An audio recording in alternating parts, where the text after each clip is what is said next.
So while we have a normal recruitment process, it's probably not dissimilar to most companies in the fact that we put out job ads and we find people with the right skill set. I guess the last piece for G is making sure that somebody is a good cultural fit for the business. Our business is very much around, while we're a travel business, we really see ourselves as a company that sells experiences. So for us, what's crucial is having a culture of employees that share similar visions, and a similar sort of ethos to how they want to approach work and how they want to deliver the experiences that we sell.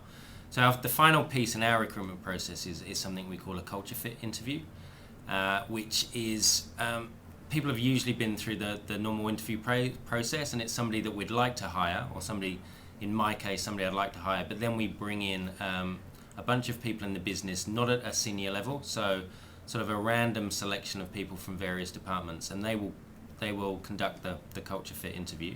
And in that, it's a bit of fun, but it's, the outcome is very serious. We'll ask people a number of questions, anything from, if you're a porn star, what would your porn name be, through to what's the worst thing that's ever happened to you in your life, through to something like, if you were floating in space, for example, how would you escape the space capsule kind of thing.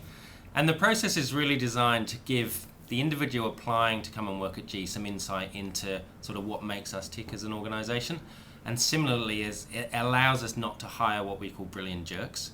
A lot of brilliant people want to work at G, and they have fantastic resumes, but we call them brilliant jerks. They may have all the attributes, but they're just a bit of they're just not going to fit in culturally.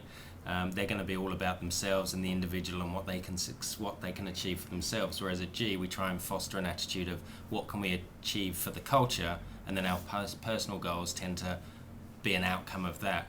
So it's a really good process in determining if we're going to have, whether it's in London or New York or Chicago or Nairobi or Buenos Aires, the right type of people that are going to fit our business. Of course, they'll have different cultures or come from different cultures, but it's about finding people who share similar values.